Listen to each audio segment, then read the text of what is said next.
Hi, I'm Coach Kramer. I want to thank you for the opportunity to present to you guys and want to jump right in and answer the first question that was discuss your career goals.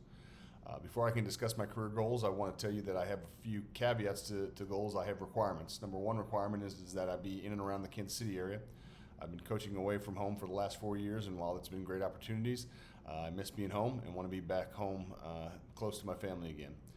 With that, I want to make sure I find a team where family is important, not just my own personal family, but that we are a family unit together. The coaching goals, I think it's pretty simple. I want a team that reflects my values on and off the field. I want my units to be representative of me, and I want them to get recognized for that type of play that they have. I think that that type of play and that recognition, both for the individuals, the team, and myself, will take care of itself and will open any doors that might be there. If that's moving up in levels, great. But I know I want to stay at the college level because I love having an impact on young men. I love seeing them develop from young men into mature adults, and I definitely want to be a part of that. Let me move right into the deck that I've got built for the installation stuff. I do have a special teams manual that's a good half-inch thick. But what we'll see here is my installation package, which is a 15-day installation that can be used in fall camp or spring ball. And then what we're going to have specific drills that we do that lead up to play assignments.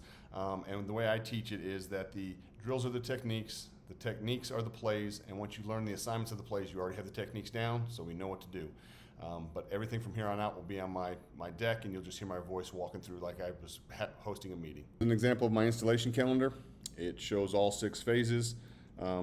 Typically, field goal block are 1 3 to 5 minute period. That's either at the beginning of practice or the end of practice, depending on how the head coach likes it.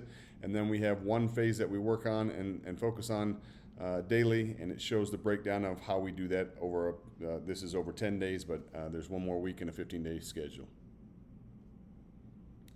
Kickoff return. So prior to going on the field, I will have gone through in meetings with them my kickoff philosophy, what we're looking for out of this, which is the excitement of a positive return. My goal is for 30 yards per return. We will not have penalties on special teams. Penalties on special teams are caused from lack of focus and not moving your feet. We will not have that on special teams. And then obviously my philosophy for kickoff return is that you got to have 2 great returners and 9 dudes who are willing to lay it all out. We'll go over alignment with them. I'll have the alignment on paper so that they can take that with them. Not only will I have it written out where they're going to be, but I will also have a diagram of it so that they can see this up on field. And if we get the opportunity for a walkthrough, we can go do an alignment walkthrough pre-practice. I'll go over procedure with them. I'll identify how we count 1 to 5, outside in, our pre-kick movements, what we call those. This is just really about how we communicate this stuff so that we're all on the same page and we can identify what we're talking about so that we can communicate and effectively have a positive kickoff return. The biggest thing for kickoff return, we break it into 2 segments, a front line group, which is a six-man front. They must see the angle of the trajectory of the kick. We will do sink and soak technique, and I will have drill-specific stuff that we can do that teaches them sink and soak.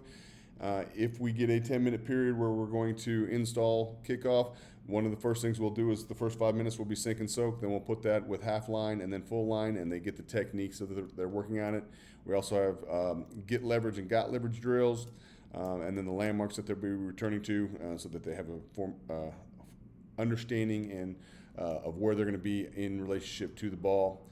We have the single block techniques, and they're taking the slack out. Again, all of these will be drill-specific stuff. That the drills are the techniques. The techniques, then once they know their assignment, will fit in for the plays.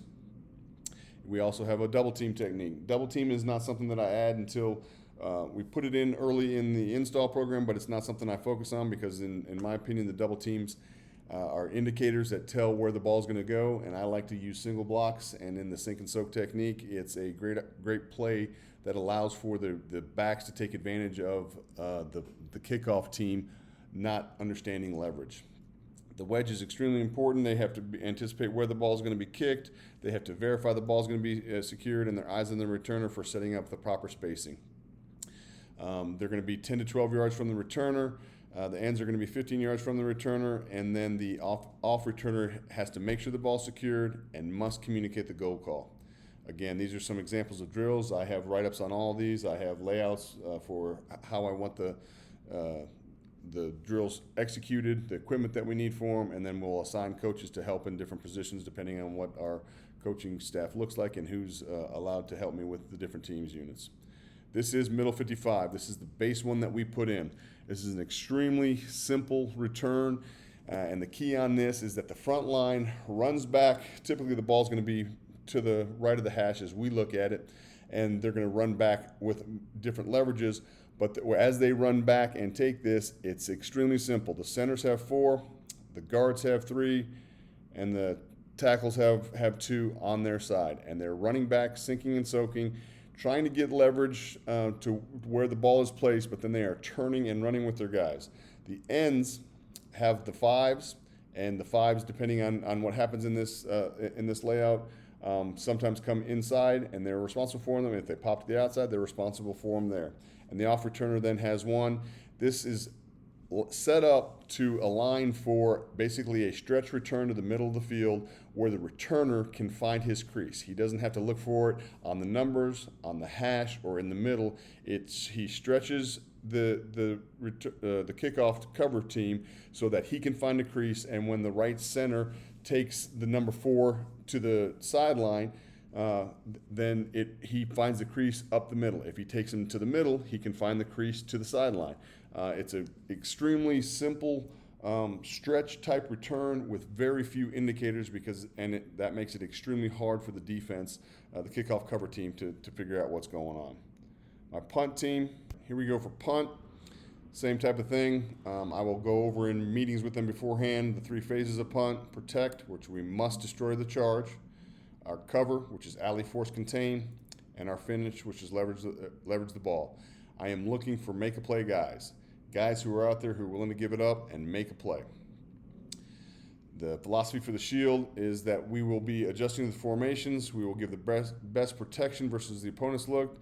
We'll have 3 athletic big bodies in the shield. The punt, in a man concept, we do not chase. We count from outside in.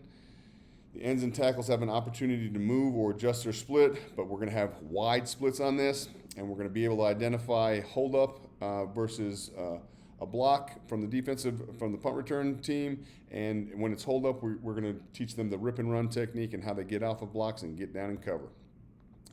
The guards, the alignments, the guards are on the heels of the center, 2 yards, 6 feet apart.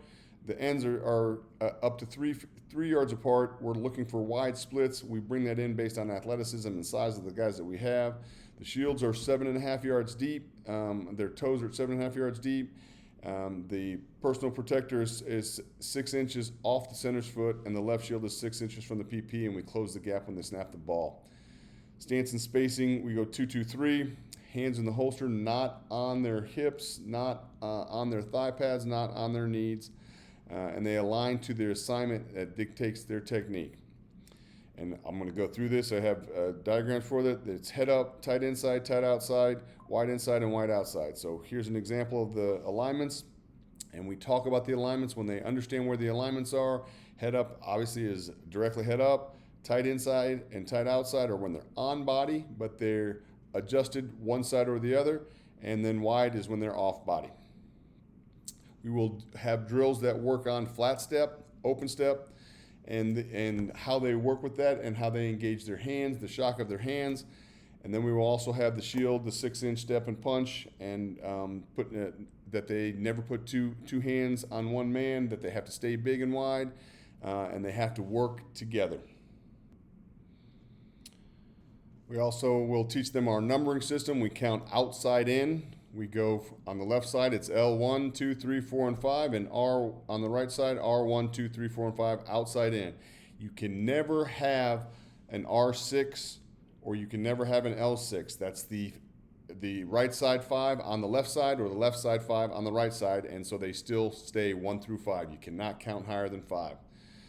If we shift and they put someone outside, if we happen to be in a split formation, we don't count 2 people if there are 2 people outside here. But if there's just one, it's still L1, 2, 3, 4, and L5. And that R5 right there is counting from the right side over. He's the fifth one over. So that is not an L6, that is an R5. We will make that clear to them. Our red protection is a man blocking scheme, and it's extremely simple. You count from the outside in, play side. You have R1, right tackle has R2, right guard has R3. The right shield has 4, PP has 5, left shield has 5. It's that simple. Outside in on the backside, we do not account for 1. It is 2, 3, 4. 2, 3, 4 on the backside, 1, 2, 3 on the front side, and the shield to the play side goes 4, 5, 5. It's that simple. Then we go back to the traits of where they are aligned. Are they tight on? Are they head up, tight inside, tight outside, or wide inside or wide outside? And that teaches us the technique that we will use. It's that simple. The cadence we use, the PP calls out the ready, calls the defensive front, and then gives the player audible. So it sounds like, ready, 55, 55, blue, blue, set, and we snap after the set. We have different things that we put in. Our easy call is going to be when we check stuff. So easy, easy, check red, check red. That's if we're overloaded. I will not kick into an overload. There's no need to kick into an overload. We can do it, but we don't. I don't set it up to do that, and I get us to check out of that every time. Then the next most important thing on punt, after we've stopped the charge, is our coverage, our alley, force, and contain. We will set up the net drill, which is basically just running the cones, where we run, and when they get out, the long snapper cuts the field off. It's typically not a guy who can run very well at this level, but he's responsible for making sure he cuts the field off and sends the returner back to the sideline of whatever side we're kicking to. If we get out in an ideal world, the guards will be the force, the tackles will be the contain, and then our shield is going to be the ultimate contain, where we're going to be ultimate contain to the left is the hash. The PP is straight up the hash here, and then the right shield, because we're kicking into the sideline on a red kick, is going to be the ultimate contain just outside the numbers. The punter's job is to mirror the ball and force it to the sideline. It's that simple on that. For the coverage that we're going to have, we will spend specific days working only on coverage. We're looking for the alley guy to stop the vertical push of the ball. He aims at the opposite hip, and he is a take-a-shot guy. Typically, the alley guys are going to be the gunners, who are our outside guys. And when the gunners come down, they are going full speed. I will split them out to get them on releases, and I will even double them up on single sides at times. The force guys are make-a-play guys. They're trying to make the ball bounce, and they're keeping the ball inside and in front. Always inside and in front, and their job is to come to balance while gaining ground. I do not want them taking a shot, because if it gets to them, they're typically the second guy in there, and taking a shot and missing can cause us problems. Contain guys are simply that, containing, pressing the outside hip, pushing the ball, keeping the ball in front, in the ground, and looking for support and help, making sure that they do not miss on tackles. And then the shield has their lanes, their ultimate contain, near hash, and ultimate contain. It depends on what side we're kicking to. Punter mirrors the ball, long snapper cuts the field off. Merry-go-round is the next advanced one we'll do on that. This we go round and round in circles around cones, because we don't know who's going to get out first. Typically the gunners will always get out first. They'll be the alley guys, but it could be the tackle that gets out before the guard, because they're in a hold-up technique. So he has to become the force guy, and then the guard becomes the contain guy. So this is a drill that we run that shows them that. The shield drill that we work on is a 6-point and a 2-point stance on how they're going to stop it, how they're going to shuffle, and how they're going to handle twists, the footwork that they're going to need to do that, and then they also have to work on the net drill as well, because they still have to cover. Lastly, you asked us to look at the practice plan and then evaluations. Let me go over practice plan. Before I lay out what my practice plan would be, I want to tell you how I go about coaching. I want my players to understand the concept, the alignment, the assignment, the technique, and the outcome.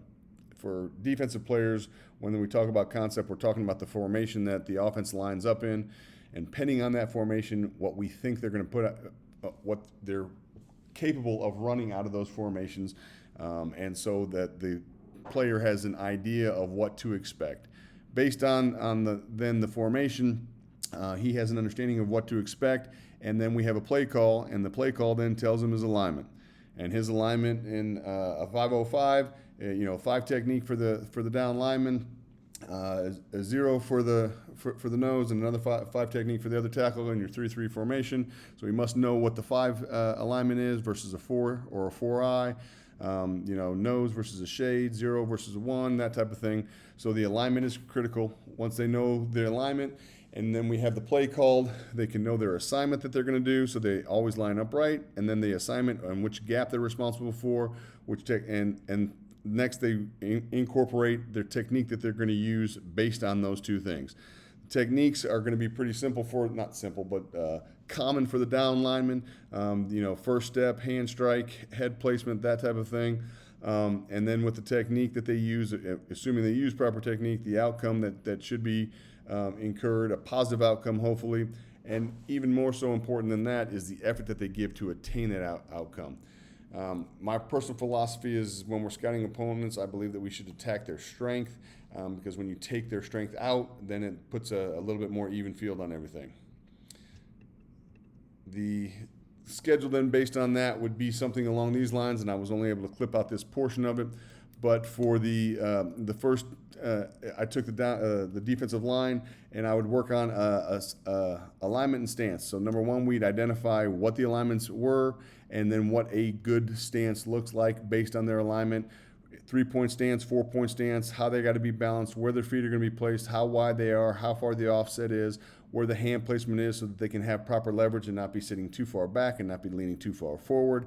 And so we would spend 5 minutes on alignments and stance, and that would be some pretty basic stuff for the first practice, obviously, but you get an idea real quick of how capable the kids are at picking this stuff up. Next is going to be the steps that come with that.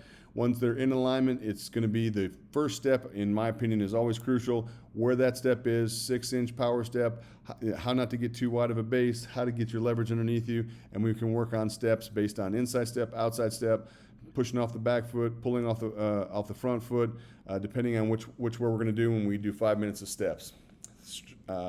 Next 10 minutes of period are going to be about the strike and separation. The strike is going to be with the hat and the hands. The hat first, whether it's screws to chin, screws to chest, screws to screws, screws to ear hole. It depends on our alignment and those things, but we're going to take a look at where our hat go and where our hands go so that we can get the best leverage that we're going to get there. After that, we're going to work on separation. Again, I have drills that I can work on with all of these things. So steps, hat and hands, and then the separation and the leverage, how we get leverage, what that looks like from an angle-wise, where we're getting our push from our quads and our glutes, and the leverage that we're going to get to that when we're attacking the V of the neck, when we're attacking the outside shoulder, when we're attacking the ear hole, doesn't matter. Got a little break because we go to the 9-cone pursuit, and then we come back and we go in the 505. So when we're in a 505, and I'm just taking the defensive line here as an example, we're going to have out there either cones or a line where we have a line to a line off of, and we're going to show them what the 505 looks like. And in showing them the 505, then we're going to go back through and do the alignment, the stance, the steps, the striking. So we take 10 minutes to work on that 505 package on how we're going to do that, what it looks like, and moving from there. Well, we do then the same thing for the 4-eye package, and then another 10 minutes for the 404 package. All of that is going to take into account that they're learning this and being able to adjust and identify. And finally, they're going to go full scale. And what I mean by full scale there, sorry if I spelled that wrong. Full scale there is going to be that we're going to put them all together, and we're going to mix it up. We're going to do the 505 versus this in the backfield, and then we're going to switch it to a 4-eye with this call, so that they're going to start to see that they're going to have different alignments, different adjustments, and how they adjust accordingly throughout the practice and game plan. And then towards the very end down here, we're going to have the add-ons that we're going to have. If we're going to have twists, if we're going to have spin moves, if we're going to have the rip, if we're going to have the one-arm leverage and the separation, different things that we can work on, and adjustments that we would see, and any questions that they might have. Lastly is going to be the evaluations that you guys asked about. I'll just tell you real quick about what my process is. I typically watch the film 3 times. Typically I watch it by myself and let it run 1 time. I'm just looking to get a feel for the player. I want to see his athleticism, speed, strength, sense of getting to the ball, and his toughness. You walk through, see it 1 time, you look at that, and then I go back and look at it, and now I'm going to get a little bit more critical and stop and break the film down. I'm going to be looking at the steps they take, the eyes where their eyes are, the twitch that they have, and the technique that they use, and I'm going to start to critique that. The third time, I'm going to be highlighting plays that I liked and plays that I didn't like. Specifically, though, more plays that I didn't like, and see if there's a room for improvement on that and how quick I think that they can learn that for an upscale. And I would rate them accordingly. I would give them a 1 to 100. I can use your scale, which I do in the next side for the guys that I reviewed. So Hemphill, I graded out. I thought his strength, he had a great sense for the ball. He seems to have slightly above average athleticism, but not elite speed. Good eyes. He always seemed to have his eyes in the right place, and he used his keys extremely well, which I think led to good ball sense. And then he was good at avoiding blockers, but wasn't afraid to take them on. I thought he was a very tough player, and I thought he gave good effort on every play.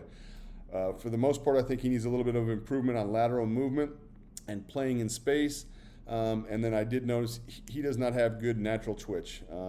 Doesn't mean he's not a good athlete, just wasn't very twitchy, and occasionally takes some false steps. Hines, I thought, was a step below him. I thought that he definitely had a good sense for the ball and was a tough kid. He seems to be stuck in between a DB and a linebacker because he seems to have good speed, but he doesn't have great physicalness. He needs to be a little bit more disciplined with his keys, and so that athleticism can be used better. I think once he gets more comfortable with his keys, I think he has more upside than Hemphill because I think he's a little bit more athletic. I just think he's a little undersized at linebacker there. And then you see him taking false steps and having to recover from that. I think he guesses a lot of times, and in not being confident with what he's doing with his keys, he has to recover from that and does a good job with that, with pursuit angles and everything else. But as a result of him not using his keys well, I think that's a problem for him. Mahidi, I believe is how you say that. I thought he was raw, but I think he has some pretty good upside. He seemed to have good twitch to me. He did his best when he was on stunts or blitzes. So basically, when you take the thinking out of it and you just let him play, if he knows what his assignment is, that's where he was the most confident, and that's where his true athleticism shows. I did not like him in a 2-point stance. He looked uncomfortable. He could be taught how to be in a proper 2-point stance and play from there if he gets a little bit bigger. But I thought his best position might be a rush linebacker type position. Wilson, size was an issue for me there. He had good change of direction. I apologize for the misspellings here. His lateral speed was good, but his overall speed was okay at best. Doesn't appear to be as tough or willing to take on the tackles. I thought he'd be a good scout team player, but I definitely think he needs development.